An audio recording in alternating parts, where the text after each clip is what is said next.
Just talk to me. Just talk to me and Hello, tell me everybody. what's up. What's going on? What's in your mind? Okay. All right. Well, the Lannister twins are Targaryens. And you're sure about this? Yes, yes, I am. Little ASMR can cracking. Yeah, I'm actually very convinced of this. I've always kind of thought this. I don't remember when it happened, but it happened for me a couple of years ago, and then like I didn't know enough about the community and the fandom to like look into it. I was just like, okay, I guess I'll wait until the next book, see like if they reveal that or not. Back Mm-hmm. when I was that sweet summer child who was like, yeah, a couple more years, right? I'm not even well, halfway through the series. Right. So the big thing that I wrote down was this. I have like a bunch of notes on like Cersei as a mother, which is a shit show. Um, okay, so the first thing was you know how Barristan's telling Danny all sorts of stories whenever he can. Doesn't always get to the ends of the good ones, but he Right. is a source of information. Yeah. Him and the Reeds, they're story teasers. But so Barristan goes on to tell Danny like, oh, the king took liberties at Joanna and Tywin's wedding, and from the get go, I assumed it was some sort of like first right thing. And the first time I read that and it jumped out to me, I didn't know about the Lord's right to the first night necessarily. Yeah. But like, why mention it? Like, if he was just like, I don't know, grabbing at her and stuff, you hear that about that in the Duncan Egg series. Like, that's Right. maybe not awesome, but like that's part of like betting ritual. Like, everyone's like body and rowdy and randy and all this stuff. Yeah. But for Barristan, of all people, who is so conservative when you finally get to his own POV about like sex and Mm-hmm. relationships and Mm-hmm. stuff like that, for him to come out and say that, I found that to be particular. And then you get to Aunt Jenna, who is probably, yeah, I actually think as far as people go, Aunt Jenna is my favorite Lannister. Okay. I'd say so. Yeah, she's funny, very, very body. But so she goes on to say that, Tyrion is Tywin's son. I told him that one time and he didn't talk to me for half a year or something like that, or a full year or something. Right. Um, and my whole thing is she probably was at the wedding, right? So she might have seen the king taking Joanna. Like she might Yeah. have been in the room or whatever when the king was doing, whatever he was doing when he was having sex with Joanna. And Tywin strikes me as the kind of guy that would have been back in the day, when he was alive. He's very prickly. He like doesn't want to address any actual slights to his honor. Goes out of his way to make sure that no one can, besmirch his honor at all. And so, granted, let's assume that the Bad King he sleeps with Joanna, and like within a month, Joanna and Tywin finally consummate their own marriage together. So like the timing as far as a pregnancy goes, it could technically go either way, especially because we don't know when the twins were conceived, but like it's Yeah. kind of in the same, kind of sort of in the proper timeline. Um, but it wouldn't surprise me if Aunt Jenna was like trying to have a heart to heart with her brother that she loved so much. Like every little girl needs a big, strong brother. Like, hey, buddy, like, ooh, I think this might have been a thing. Right. And he was so upset with it that he just doesn't talk to her for half a year because that shit hurts. It's ugly to talk about. And it's not necessarily something you're gonna bring up in a tent when you're in the middle of the field at war. So Aunt Jenna's not going to go into that with Jaime necessarily right there, but for whatever reason, she felt the need to communicate that. So other things that make me believe this, Mm-hmm. there definitely are Targaryen twins someplace. I meant to look it up in the family tree, but I'm fairly certain there's at least one case of twins. Um, and then then there's the tendency towards incest. I thought it was kind of interesting. I've heard a lot about how Cersei didn't engage in her sexual relationship with Jaime until after the Mad King denied Tywin's request to have Cersei and Rhaegar Oh. married. So Okay. that kind of makes sense. So like she gets like tossed on the back burner by a spiteful king, and she turns to the one person who loves her the most. But for it to just like slip straight into a sexual relationship, there might have been in my head some sort of like inclination towards that.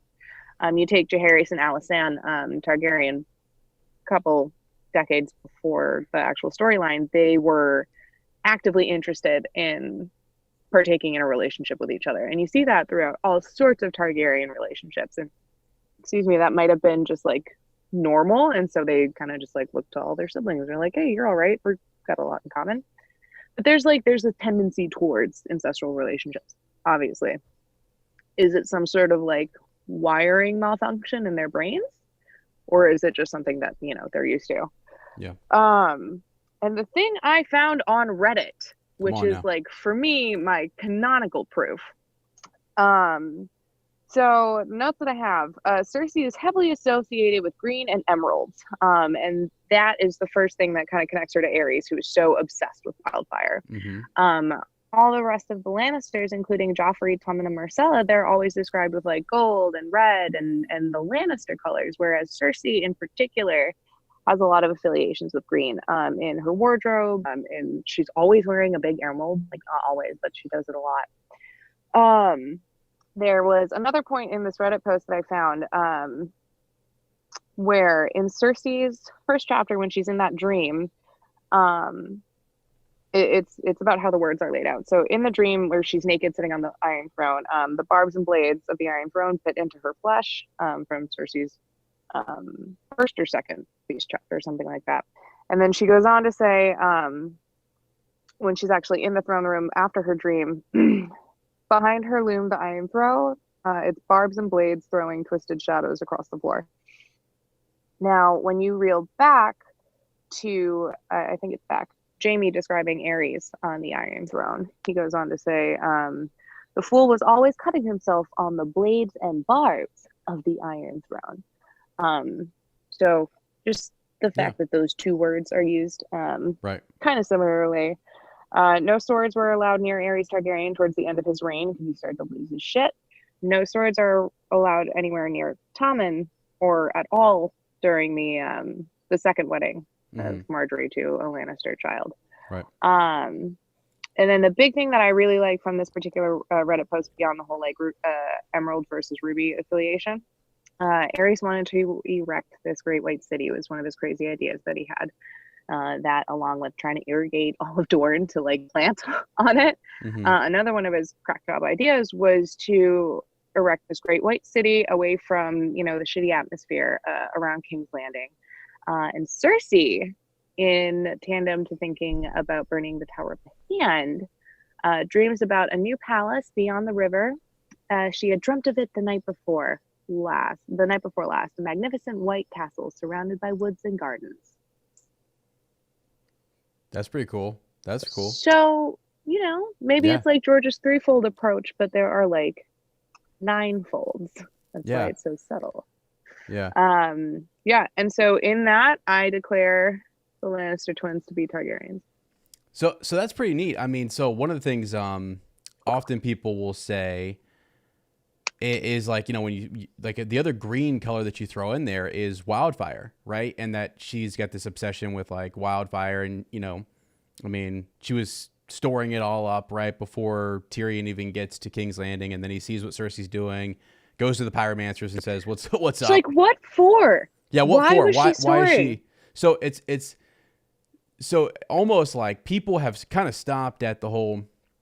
There's some obsession, like George is showing us that she's obsessed with wildfire, that there's there's similarities between her and the Mad King, but it's more just that like this is what she's going to do, like that madness is going to cause Septa Baelor or some other crazy thing. But I like what you're saying, and what I read like a long time ago. I mean, you're right. There's a lot of people who kind of have. I've more heard the Tyrion Targaryen. Matt talks about that all the time, and I think I think it's way less likely, even though he has like dragon dreams and stuff. The timing. When would they have gotten together? The timing, the timing just doesn't make sense for it. So, there's no way, right? I mean, Tywin's never. I mean, that's just not going to happen. But on the night when you're first sort of married, if you've had turmoil between yourself and the king is trying just to kind of score a point there because everyone in the realm is talking Can. and saying he's Well, the no, hand he and liked he's, Joanna too. you know. Well, Didn't yeah, but Ares love Joanna? yeah, but I also think a part of it too is Yeah. I kind of think though I can't be sure about this. I have to go look it up. But at some point, their relationship gets soiled, and I don't know if it's like, you know, does he leave? I can look real quick. You know, does he leave and I go think it back to? was. It might have. I think it happened at Casterly Rock. So I Yeah, don't think they got married in King's Landing, Tywin and Joanna. So I would assume that like Ares traveled there because you can't not invite the king to the Lord of the Westerlands wedding. So it's kind of one of those like the relative you have to invite, your mom's best friend who you can't stand. right, right. And so that's when, but I do agree with you in saying that taking whatever liberties he did with Joanna was more so to just kind of like step on ground Tywin hadn't gotten to yet. Yeah, and Not it's to, yeah, you know what I mean. oh no, for sure. Yeah. So yeah, I guess just wanted to look this up just to kind of check on dates and stuff. Yeah, it was 263 AC, and yeah, Tywin is now serving as Aerys Hand of the King. There's this lavish ceremony, great step to Baelor on their wedding day. Yeah, the oft grim Tywin smiled. Okay, so he's happy. He loves Joanna. And at the wedding feast, Aerys drunkenly japed about how it was a pity that the first night tradition was banned, and he took certain unwanted liberties with Joanna in the wedding bed ritual. Okay, yeah, so Yeah. so there you go, yeah. And But like, I kind of wondered, like, where does it come from? I mean, is he actually like just is it spite? I mean, is he pissed? Is he I like think at this point it would be pissed. I'm trying to think because Joanna, I believe there's something in like or World, I believe, where it's written that, oh, what was her name? King Aerys's wife, Rhaella. Rhaella? Mm-hmm. That Rhaella had actually had this. I might be confusing it with the story from something in Dance, but I believe that Rhaella had Joanna Lannister sent away from court Oh, because okay. Aerys had this might I totally might be confusing this with another Targaryen king because a lot of them suck. I But think I you're right, believe actually. that she was sent away because the king was like leering at her or like making japes at her or like trying to coerce her into bed, or they had already begun some sort of sexual relationship, no matter how pseudo consensual. You know what I mean? Yeah. Um, I think, and I'll look it up. I'll look up Rhaella Targaryen real quick and see if I can find that. I think you're right though. I think she was sent away for some reason. What and actually, yeah, if she was, let's see when she was sent away, because I think it absolutely had to do with the Mad King. and Let me then see. there it is. Yeah, absolutely. So yeah, not long thereafter, Joanna was dismissed by Queen Rhaella Targaryen from her service in King's Landing. Rhaella normally turned a blind eye right towards her husband's infidelities, but she did not approve when it concerned one of her own ladies. So almost as like, yeah, she sent her away from court. Absolutely. Yeah, like you can have your friends, but you can't have my friends too. Yeah, yeah, yeah. Um, Jeez. so yeah, I actually I kind of like that. I think it's definitely a thing. It would make sense, just kind of to continue, um, the justifying Cersei's descent into total madness. Obviously, there were some sort of external pressures and maybe even internal Blood Raven pressures that caused Aerys to go over the edge.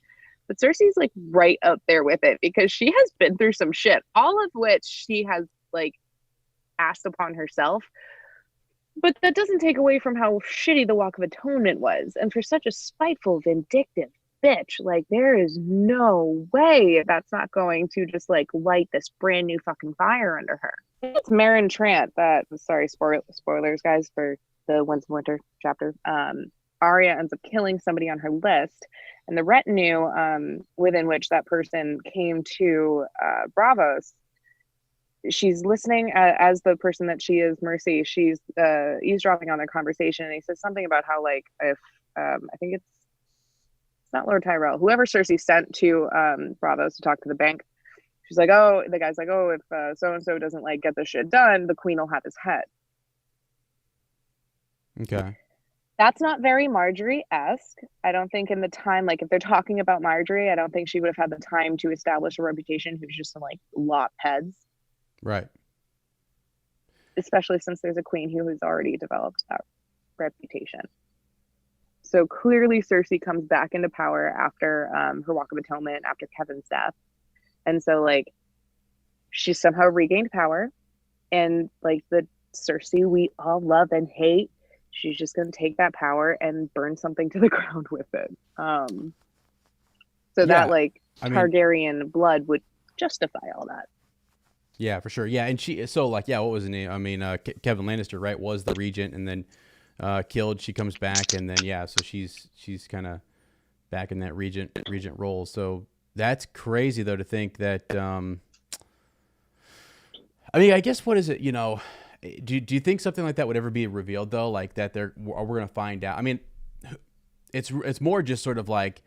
That's probably We're coming to the conclusion that like okay, it's a possibility, but like I don't know who could tell us if anyone could, other than as you said, what's her name, Jenna Lannister, right? Yeah.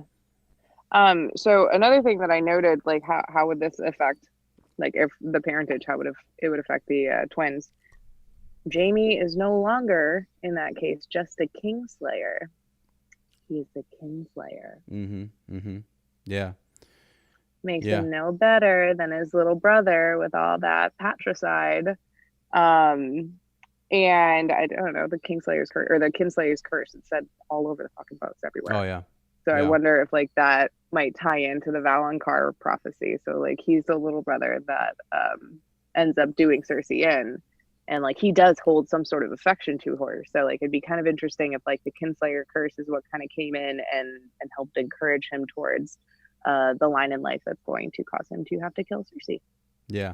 You know, I more so think it's like it's regardless of whether they're, you know, Targaryens or whatnot, I think is sick and actually really cool, and it's fun to go down and like look at those histories and to see something definitely, you know, was going on between the Mad King and Tywin and Joanna, and so that's interesting.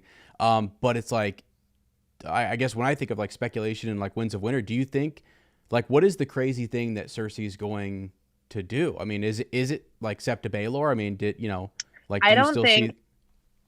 I don't think HBO did that on their own. Yeah, right. I don't.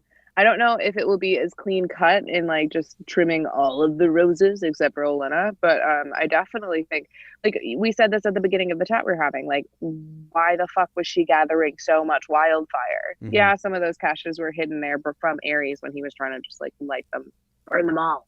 Right. But yeah, I think that's probably it. Yeah. Do you think it would come? Okay, so here's my question about the kids. Do you think Tommen will die the way that he does in the books? You know what I mean? Yeah, in the show, like when just committing suicide or whatever. I don't think so. I think he's too young.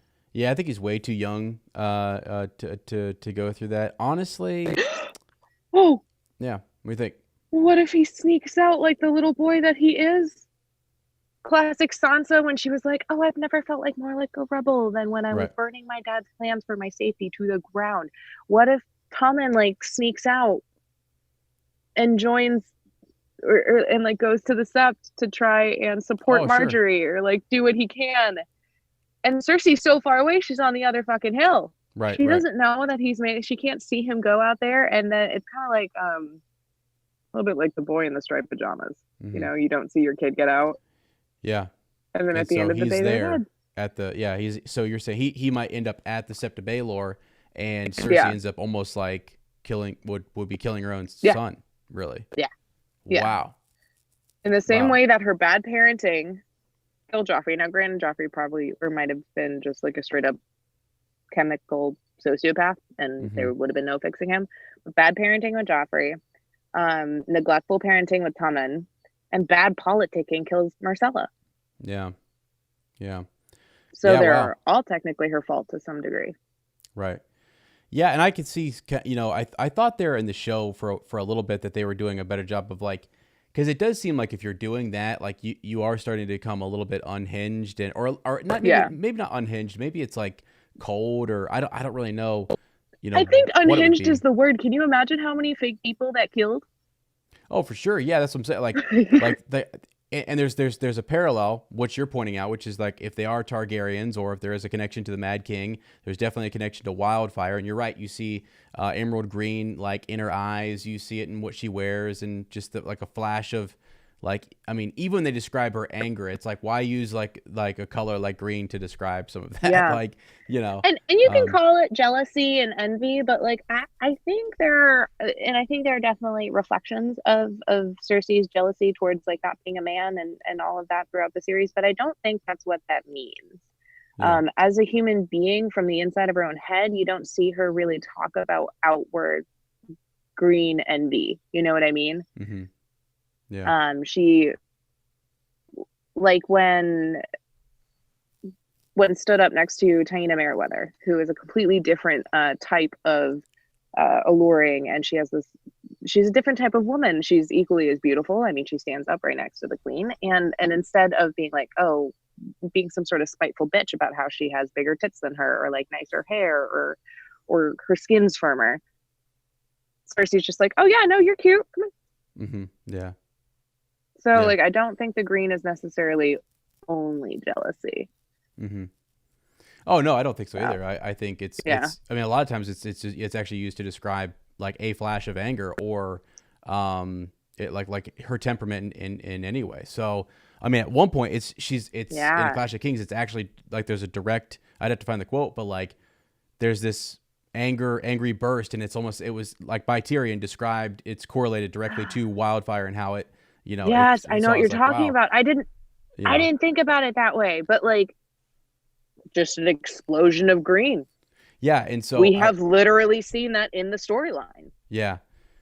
So I don't know. Hopefully, I mean, I kind of hope she does something as crazy and terrible as it is. I think the twist, as you just said there, would be Tommen, and how does it affect him, or does it kill him, or is it a non-factor? I can't imagine that it is, but I want all of their deaths to be at her hands for one reason or another. Mm-hmm. Yeah. Because there's so many. I think it was a Radio Westeros podcast I was listening to that like maybe in the end the only way Cersei would have staved off that prophecy was if she didn't just like wake up an old woman and spit in her fucking face. Mm-hmm. Yeah. So like that. So Maggie cursed her. It wasn't necessarily prophecy. She cursed her because like, boy, you're a wretched. Right. And like, here, I can't hit you back. Tywin Lannister will gouge my eyeballs out. Yeah. So I'm going to do something so much better. Right. But way down that's. Yeah. And with that mentality, I want all of her children's death to somehow be something that if she were a better human being, she might have avoided it. Yeah. Interesting. All right. Yeah. Cool. All right. I like it. Thank you. Let us know what you think. Yeah, definitely. Leave a comment. I mean, is there more evidence to support, refute, whatever, the whole Targaryen thing? Where do you think it goes? Cersei predictions. Leave some Cersei predictions. Maybe we'll talk more about her arc. Yeah. One more. In a point against Tyrion Targaryen, as much as we would like for him to like ride a dragon and stuff, I actually really like the idea of him being a straight up Lannister, because how horrible for Tywin, like as terrible of a human being as he is, he finally has a child of his own on his beloved wife. Yeah. And he's Tyrion, who like seems like a great guy, but like obviously deteriorates with the terrible parenting he's subjected to. Yeah. But I kind of enjoy the idea of like part of the hate that Tywin has towards Tyrion is because that's his only child. That's not his only heir because Jaime joined the Kingsguard. That's his only heir because his other two are bastards. Yeah, that would be wild. And I mean, you've said all the correlations to like everyone saying he is literally, Tywin's son. I mean, Tywin writ small. Yeah, I mean, he's denied Casterly Rock. The whole thing, it does sort of emphasize, and I think that's why people have looked at the this Targaryen theory that maybe Jaime and Cersei are Targaryens, it does sort of it's just in a weird, subtle way, kind of like, wow, that's even more. It's just more. It adds more irony, you know, to the Tywin Tyrion situation. So it's crazy. Adds a little irony to the Robert Baratheon wedding too. Yeah. So, all right. Well, friends, thanks so much. Please like, subscribe, send Raj a message, guys. Send her a message. I'll put a link to her Twitter down below in the description, so go check her out on Twitter, and maybe we'll get her back on here for another Cersei, you know, thoughts and theories. So she's doing a great job. Yeah. Appreciate you bringing all the this was nice just to sit back and have somebody say, this is what's up, as here we go. Pretty cool. What do you think? Yeah. Test your brain muscle. Exactly. All right, friends, thanks so much for listening, and as always, remember that winter is coming.